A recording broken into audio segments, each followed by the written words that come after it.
South facing plots కొంటే health, finance and relations అన్ని చెడిపోతాయని చాలా మంది మనల్ని భయపట్టిస్తుంటారు ఒకవేళ మనం సౌత్ ఫేసింగ్ ప్లాట్స్ కొనాలనుకుంటే.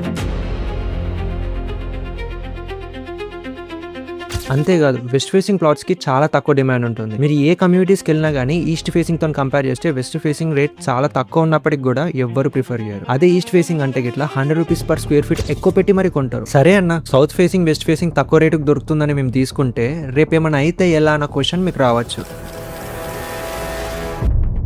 కానీ మనం ఇక్కడ అర్థం చేసుకోవాల్సిన విషయం ఏంటి అంటే, మన లైఫ్లో జరిగే ఈవెంట్స్కి మనం ఉంటున్న ఇంటికి ఇక్కడ డైరెక్ట్ కనెక్షన్ అంటూ ఉండదు. ఇదంతా మనం పెంచుకున్న మూఢనమ్మకాలే తప్ప దానికి డైరెక్ట్ ఎవిడెన్స్ అంటూ లేదు. ఇదేదో మేము చెప్తుంది కాదు, మేము చాలా బుక్స్ అండ్ ఆర్టికల్స్ ని రిఫర్ చేసి చెప్తున్నాం. వాటికి సంబంధించిన లింక్స్ డిస్క్రిప్షన్ లో అటాచ్ చేస్తున్నాము, వీలైతే మీరు కూడా ఒక్కసారి రిఫర్ చేయండి. సో మనం అబ్జర్వ్ చేసినట్టయితే ఇట్లా ప్రతి డైరెక్షన్ కి అడ్వాంటేజెస్, డిసడ్వాంటేజెస్ రెండు ఉన్నాయి.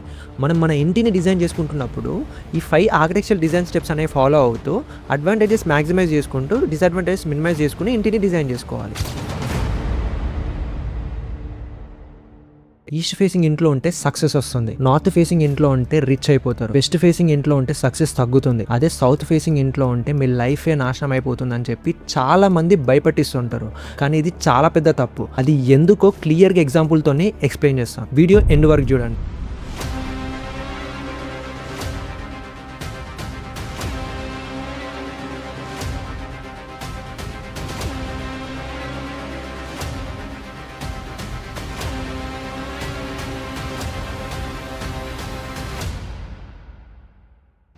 ఇద్దరు క్లోజ్ ఫ్రెండ్స్ చాలా సంవత్సరాల నుంచి డబ్బులు సేవ్ చేసుకుని ఈస్ట్ ఫేసింగ్ ప్లాట్ కొందామని మార్కెట్ కి బయలుదేరారు. చాలా సైట్స్ అండ్ కమ్యూనిటీస్ చూసిన తర్వాత ఈస్ట్ ఫేసింగ్ అయితే 10% ఎక్కువ పెట్టాలి మార్కెట్ కన్నా అని తెలిసి ఫస్ట్ పర్సన్ అతని దగ్గర అంత బడ్జెట్ లేక వెస్ట్ ఫేసింగ్ ప్లాట్ తోని కాంప్రమైజ్ అయ్యారు. సెకండ్ పర్సన్ మాత్రము ఈస్ట్ ఫేసింగ్ ప్లాట్ కొంటే మంచి జరుగుతుంది అని చెప్పి 10% ఎక్కువ పెట్టి మరి చాలా ఇష్టంగా ఈస్ట్ ఫేసింగ్ ప్లాట్ ని కొన్నారు. East facing plot owner design చేయించుకుంటున్నప్పుడు కొన్ని మేజర్ బ్లండర్ చేశాడు. దాని వలన ఈస్ట్ ఫేసింగ్ ఉన్నప్పటికీ కూడా ఫ్యామిలీ మెంబర్స్ ఫ్రీక్వెంట్ గా సిక్ అవ్వడం, హాస్పిటల్ విజిట్ అవ్వడం, లోపల ఉన్నంత సేపు డిస్టర్బ్డ్ గా ఫీల్ అవ్వడం లాంటివి జరిగినాయి. West facing plot owner land కొంటున్నప్పుడు భయపడినా గానీ ఇల్లు కన్స్ట్రక్షన్ చేయించుకుంటున్నప్పుడు ప్రాపర్ డిజైన్ ప్రాసెస్ అనేది ఫాలో అయ్యాడు. వన్స్ ఒకసారి ఇల్లు కన్స్ట్రక్షన్ అయిన తర్వాత వాళ్ళ ఇంటి లోపలికి వెళ్ళినాక ఏ ప్రాబ్లం లేకుండా హ్యాపీగా అండ్ పీస్ఫుల్ గా ఉన్నారు. East facing house floor plan మనం అబ్జర్వ్ చేసినట్టయితే ఇట్లా ఏ రూమ్ కి కూడా క్రాస్ వెంటిలేషన్ అనేదే లేదు. ఈస్ట్ సైడ్ ఉన్నప్పటికీ కూడా ఎట్లాంటి ఓపెనింగ్స్ వీలు ఇవ్వలేదు. దాని వలన ఎర్లీ మార్నింగ్ సన్ రైజ్ అనేది లోపలికి రాదు. అంతేకాదు, మాస్టర్ బెడ్రూమ్ లో వెస్ట్ సైడ్ పెద్ద ఓపెనింగ్ ఇచ్చారు వితౌట్ ఎనీ షేడింగ్ డివైస్. దాని వల్ల ఏమవుతుంది, సమ్మర్ లో ఓవెన్ లా ఉంటుంది. అంతేకాదు, ఇది ఒక కార్నర్ బిట్ అవ్వడం వలన నార్త్ సైడ్ కి ఇంకొక రోడ్ రన్ అవుతుంది. అక్కడ నుంచి ఎలాంటి బఫర్ ఇవ్వకపోవడం వలన కాన్స్టాంట్ గా నాయిస్ పొల్యూషన్ గానీ ఎయిర్ పొల్యూషన్ గానీ ఉంటుంది. ఇవన్నీ బ్లండర్స్ ఉండడం వలన లోపల ఉన్న వాళ్ళు ఆటోమేటిక్ గా సిక్ అవుతారు కదా. ఈ వెస్ట్ ఫేసింగ్ హౌస్ ప్లాన్ మనం అబ్జర్వ్ చేసినట్టయితే ఇట్లా ఈస్ట్ సైడ్ డబుల్ హైట్ తీసుకున్నారు, ఎందుకంటే మార్నింగ్ సన్లైట్ అనేది లోపలికి వచ్చేలాగా. అంతేకాదు, కిచెన్ కూడా ఈస్ట్ సైడ్ ఓపెనింగ్ తీసుకున్నాడు, ఎందుకంటే కుక్ చేస్తున్నప్పుడు మార్నింగ్ సన్లైట్ వచ్చేలాగా. నాట్ ఓన్లీ దట్, ప్రతి రూమ్ కి క్రాస్ వెంటిలేషన్ ఉండేలా డిజైన్ చేశారు, ఎందుకంటే cross ventilation is something that how your house breathes. And south side, west side plants ఎక్కువ నాటారు, ఎందుకంటే హీట్ ని కట్ డౌన్ చేయడానికి, because it acts as a shading device to your home. So ఇన్ని మంచి ఫ్యాక్టర్స్ తోని డిజైన్ ప్రాసెస్ ఫాలో అవడం వలన ఆటోమేటిక్ గా లోపల ఉన్న వాళ్ళు పీస్ఫుల్ గానే ఉంటారు. అసలు ఈస్ట్ ఫేసింగ్ ఉన్న నార్త్ ఫేసింగ్ ఉన్న హోమ్స్ కి ఎందుకంత డిమాండ్ ఎక్కువ అంటే, బేసిక్ గా ఈ 2 డైరెక్షన్స్ లో హీట్ అనేది చాలా తక్కువగా ఉంటుంది. ఈ ఈస్ట్ ఫేసింగ్ హోమ్స్ లో ఓపెనింగ్స్ అని ఈస్ట్ సైడ్ ఉండడం వలన మార్నింగ్ సన్లైట్ అనేది ఎక్కువగా వస్తుంది. అండ్ నార్త్ ఫేసింగ్ హోమ్స్ లో ఓపెనింగ్స్ అని నార్త్ సైడ్ ఉండడం వలన కాన్స్టాంట్ డిఫ్యూజర్ లైట్ వస్తుంది ఇర్రెస్పెక్టివ్ ఆఫ్ ద టైం. అందుకు ఈ 2 డైరెక్షన్ ని ఎక్కువ ప్రిఫర్ చేస్తారు. అంతేందుకు, మనకి ఎక్స్ట్రీమ్ కోల్డ్ టెంపరేచర్స్ ఉన్న రీజియన్స్ లైక్ ఉత్తరాఖండ్ గానీ హిమాచల్ ప్రదేశ్ లో గానీ సౌత్ ఫేసింగ్ ఉన్న హౌసెస్ ని ఎక్కువ ప్రిఫర్ చేస్తారు. మన దగ్గర డేంజర్ జోన్ లో చూసే ఈ సౌత్ డైరెక్షన్ కోల్డ్ రీజియన్స్ లో బ్రతుకున్న వాళ్ళకి ఇది ఒక వరం లాంటిది. సో ఇక్కడ మనం అర్థం చేసుకోవాల్సిన విషయం ఏంటి అంటే, డైరెక్షన్ అనేది వర్డిక్ట్ కాదు. డైరెక్షన్ బట్టి మన ఇల్లు ఎలా డిజైన్ చేయించుకుంటున్నాం అనేది చాలా ఇంపార్టెంట్. సో ఈ వీడియోలో ఇర్రెస్పెక్టివ్ ఆఫ్ ద డైరెక్షన్ ఈ 3 ఆర్కిటెక్చరల్ డిజైన్ టిప్స్ ని మనం ఫాలో అయితే ఇట్లా మీ ఇల్లు ఎస్థెటికల్ గా అండ్ ఫంక్షనల్ గా డిజైన్ చేసుకోవచ్చు. Hi, I'm Sandeep, I'm an architect. ఈ వీడియో చేయడానికి మెయిన్ రీజన్ వాస్తుని సపోర్ట్ చేయడమో లేకుంటే దాన్ని కొట్టిపారేయడమో అని కాదు. ఎవరైతే ల్యాండ్ కొనుక్కుని జెన్యూన్ గా ఇల్లు కట్టుకోవాలనుకున్న వాళ్ళకి ఒక ప్రాక్టికల్ గైడ్ లాగా ఈ వీడియో యూజ్ అవ్వాలనేది మా intention. Hope you will like this video. మనం ఆర్కిటెక్చరల్ డిజైన్ టెక్నిక్స్ ని తెలుసుకునే ముందు ఫస్ట్ అన్ని డైరెక్షన్ కి సంబంధించిన అడ్వాంటేజెస్ అండ్ డిసడ్వాంటేజెస్ తెలుసుకోవాలి. ఎందుకంటే మన ఇల్లు డిజైన్ చేయించుకుంటున్నప్పుడు ఆ డైరెక్షన్ కి సంబంధించిన అడ్వాంటేజెస్ మాక్సిమైజ్ చేస్తూ డిసడ్వాంటేజెస్ మినిమైజ్ చేసుకోవాలి. First, east facing homes. East facing homes అంటేనే health, wealth and happiness automatic గా వస్తాయి అని చెప్తూ ఉంటారు. బట్ నిజం ఏంటి అంటే 6 to 9 AM మధ్యలో మనకి మార్నింగ్ సన్లైట్ అనేది ఇంటి లోపలికి వస్తుంది. అందులో విటమిన్ డి ఉంటుంది. జస్ట్ ఇమాజిన్ లైక్ దిస్, మీరు బెడ్ నుంచి లేవగానే ఎల్లి కర్టెన్ ఓపెన్ చేస్తే సాఫ్ట్ గోల్డెన్ లైట్ అనేది మీ ఫేస్ మీద పడితే ఆటోమేటిక్ గా you feel refresh, right? This is not vastu or something, this is pure biology. Your body has something called circadian rhythm. Me brain అనేది active అవుతుంది ఎప్పుడైతే sunlight తోని మీ body అనేది contact అవుతుంది. అంతేకాదు మీ మూడ్ కూడా ఇంప్రూవ్ అవుతుంది. That's why doctors always recommend this early morning sunlight. ఇక్కడ హార్ష్ రియాలిటీ ఏంటి అంటే మీరు ఏ కమ్యూనిటీస్కి వెళ్ళినా కానీ east facing west facing same plot area ఉన్నప్పటికీ ఈస్ట్ ఫేసింగ్ అంటే 10% ఎక్కువ పెట్టి రియల్ ఎస్టేట్ ఏజెంట్స్ అమ్ముతారు. ఒకవేళ మీరు అది కొన్నా కానీ డిజైన్ ప్రాసెస్ అనేది ప్రాపర్ గా ఫాలో కాకపోతే, అంటే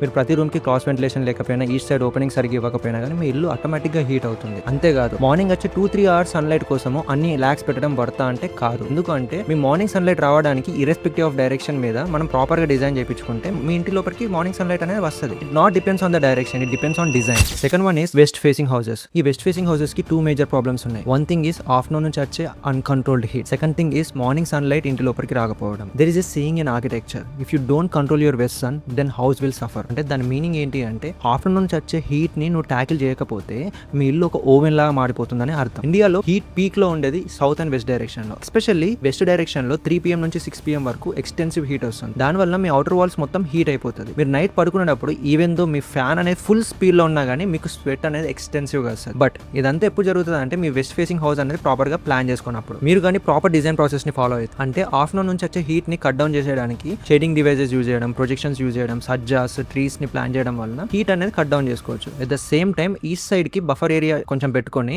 యాంగిల్డ్ విండోస్ తీసుకోవడం వల్ల మీకు మార్నింగ్ సన్లైట్ అనేది లోపలికి తీసుకురావచ్చు. కోటియార్ యూజ్ చేయొచ్చు ప్రాపర్ సన్లైట్ రావడానికి ఇంటి లోపలికి. ఇలా చాలా డిజైన్ టెక్నిక్స్ ని వాడుతూ ఈవెన్ దో మీ ఇల్లు వెస్ట్ ఫేసింగ్ ఉన్నా కానీ ప్రాపర్ గా పీస్ఫుల్ గా ఉండొచ్చు. వెస్ట్ ఫేసింగ్ హౌసెస్ అడ్వాంటేజ్ ఏంటి అంటే ప్లాట్ అనేది తక్కువ ప్రైస్ కి వస్తుంది ఈస్ట్ ఫేసింగ్ తో కంపేర్ చేస్తే. ఇంకొక అడ్వాంటేజ్ ఏంటి అంటే వెస్ట్ సైడ్ నుంచి మనకి గోల్డెన్ అవర్ సన్లైట్ వస్తుంది, ఎస్పెషల్ సన్సెట్ టైంలో. అది ప్రాపర్ గా యూజ్ చేసుకుంటే ఇట్లా మీ living rooms and sit house ని చాలా బాగా డిజైన్ చేస్తారు. Third one north facing houses. ఈ నార్త్ ఫేసింగ్ హౌసెస్ కి డిసడ్వాంటేజెస్ ఏంటి అంటే డైరెక్ట్ సన్లైట్ అనేది రాదు. ఎస్పెషల్లీ సన్ అనేది ఈస్ట్ నుంచి వెస్ట్ వెళ్ళడం వలన నార్త్ సైడ్ కి డైరెక్ట్ సన్లైట్ పడదు. ఇక్కడ ప్రాబ్లం ఏంటి అంటే లైట్ అండ్ షాడో ఎఫెక్ట్. ఒక స్పేస్ గానీ ఒక ఇల్లు గానీ అందంగా ఎప్పుడు కనపడుతుంది అంటే లైట్ అండ్ షాడో ఎఫెక్ట్ అనేది ఉన్నప్పుడు. సిన్స్ నార్త్ ఫేసింగ్ హౌసెస్ లో ఈ డైరెక్ట్ సన్లైట్ లేకపోవడం వలన ఈ లైట్ అండ్ షాడో ఎఫెక్ట్ అనేది రాదు. మరి అడ్వాంటేజెస్ ఏంటి అంటే మీరు ఏ సైడ్ నుంచి కంపేర్ చేసుకున్నా గానీ నార్త్ సైడ్ నుంచి వచ్చే హీట్ చాలా తక్కువ ఉంటుంది. దీని వలన మనకి ఓపెనింగ్స్ అనేది నార్త్ సైడ్ చాలా పెద్దగా ఇచ్చుకోవచ్చు. నాట్ ఓన్లీ దట్, కోర్ట్యార్డ్స్ గానీ గార్డెన్స్ గానీ అన్ని నార్త్ సైడ్ ప్లాన్ చేసుకోవచ్చు. ఎందుకు అంటే మనకి డైరెక్ట్ గా బిల్డింగ్ షేడ్ అనేది ఈ నార్త్ సైడ్ పడుతుంది through out the day. So మీరు ఎప్పుడు కూర్చున్నా గానీ మీకు అక్కడ సన్ షేడ్ అనేది బ్యూటిఫుల్ గా వస్తుంది. యూజువల్ గా ఇండియాలో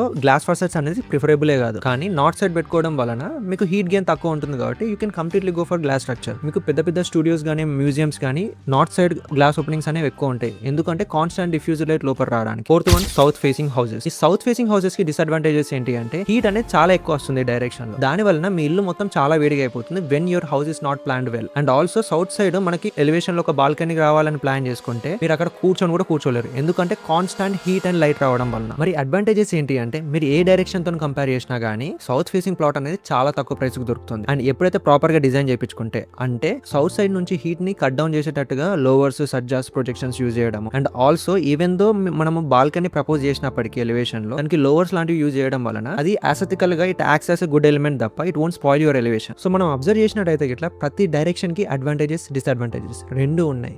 మనం మన ఇంటిని డిజైన్ చేసుకుంటున్నప్పుడు ఈ 5 ఆర్కిటెక్చరల్ డిజైన్ స్టెప్స్ అనేవి ఫాలో అవుతూ అడ్వాంటేజెస్ మాక్సిమైజ్ చేసుకుంటూ డిసడ్వాంటేజెస్ మినిమైజ్ చేసుకుని ఇంటిని డిజైన్ చేసుకోవాలి. Step 1 site analysis. సైట్ అనాలిసిస్లో భాగంగా ఫస్ట్ మనము size of the plot and shape of the plot తెలుసుకోవడం చాలా ఇంపార్టెంట్. మనము సైట్ ఆఫ్ ద ప్లాట్ అంటే 60/80 ఉందా, 40/60 ఉందా అని తెలుసుకోవాలి. దాని అకార్డింగ్గా ఏ షేప్లో ఉంది, స్క్వేరా, రెక్టాంగిలా లేకుంటే ఇరెగ్యులర్ షేప్ ఉందా అని తెలుసుకోవాలి. ఎందుకు అంటే రెండు సేమ్ డైమెన్షన్స్ ఉన్నా కానీ సైట్ షేప్ డిఫరెంట్ ఉండడం వలన వాటికి సంబంధించిన జోనింగ్ అండ్ ఫ్లోర్ ప్లాన్ కంప్లీట్గా చేంజ్ అయిపోతాయి. Step 2 sun path and wind analysis. మీ సైట్కి సన్ పాత్ అనేది ప్రాపర్గా ట్రేస్ చేసుకుని ఏ సైడ్కి హీట్ అనేది ఎక్కువ వస్తుంది, ఏ సైడ్కి హీట్ అనేది తక్కువ వస్తుంది అని తెలుసుకుని దాని అకార్డింగ్గా మీ ఇల్లు అనేది ప్లాన్ చేసుకోవాలి. అంతేకాదు ప్రివైలింగ్ విండ్స్ ఏ డైరెక్షన్లో వస్తుంది, సమ్మర్లో అయితే ఒక డైరెక్షన్లో వస్తుంది, వింటర్లో అయితే ఇంకొక డైరెక్షన్లో వస్తుంది. దాని అకార్డింగ్గా క్రాస్ వెంటిలేషన్ అనేది ప్లాన్ చేసుకోవాలి. అప్పుడు కూల్ ఎయిర్ అనేది లోపలికి వస్తుంది, హాట్ ఎయిర్ అనేది బయటికి వెళ్తుంది. Step 3 orientation strategy.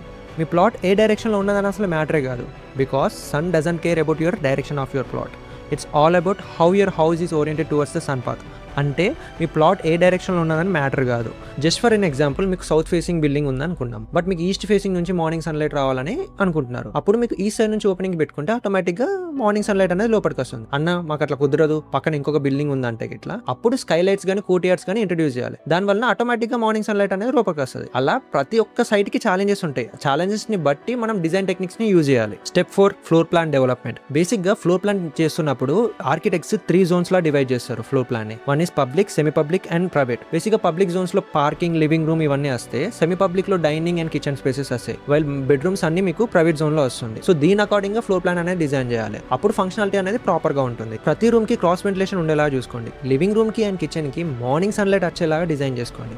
Living room లో ఓపెనింగ్స్ పెద్దగా ఉండేటట్టు చూడండి, ఎందుకంటే ఆటోమేటిక్ గా స్పేస్ పెద్దగా కనపడుతుంది. వైల్ కమింగ్ టు బెడ్రూమ్స్ కి ప్రాపర్ క్రాస్ వెంటిలేషన్ ఉండాలి అండ్ అటాచ్డ్ బాల్కనీ ఉండేలా చూసుకోండి. అటాచ్డ్ బాల్కనీ కూడా ఎక్కువ east side and north side ఉండేలా చూసుకోండి. ఒకవేళ పొరపాటున సౌత్ సైడ్ లో వచ్చినా కానీ వెస్ట్ సైడ్ లో వచ్చినా కానీ మనం షేడింగ్ డివైజెస్ కానీ ట్రీస్ కానీ ఇట్లా యూజ్ చేస్తే మనకి ఫిల్టర్ లైట్ మాత్రమే లోపలికి వస్తుంది. 5th step, adding buffer areas. పైన ఉన్న స్టెప్స్ అన్ని ఫాలో అయ్యి మీ ఇంటిని డిజైన్ చేసుకున్నప్పటికీ మీ ఇల్లు ఒకవేళ south facing or west facing ఉంటే హీట్ చాలా ఎక్కువ ఉంటుంది. సో ఆ హీట్ ని ట్యాకిల్ చేయడానికి మీ ఇల్లు ఒకవేళ వెస్ట్ సైడ్ ఉంటే వెస్ట్ సైడ్ బఫర్ ఏరియా ఇవ్వాలి, సౌత్ సైడ్ ఉంటే సౌత్ సైడ్ బఫర్ ఏరియా ఇవ్వాలి. ఆ బఫర్ ఏరియాలో స్ట్రబ్స్, ట్రీస్, ప్లాంట్స్ అన్ని పెంచుకొని మీ ఆ హీట్ అనేది కట్ డౌన్ చేసుకునేలా ప్లాన్ చేసుకోవచ్చు. మేము చెప్పిన ఈ 5 ఆర్కిటెక్చరల్ డిజైన్ స్టెప్స్ ని మీరు ఫాలో అయితే గిట్లా మీ ప్లాట్ ఏ డైరెక్షన్ లో ఉన్నా కానీ ప్రాపర్ ఫంక్షనల్ గా డిజైన్ చేసుకోవచ్చు. Thanks for watching this video and subscribe to Aaki Telugu channel.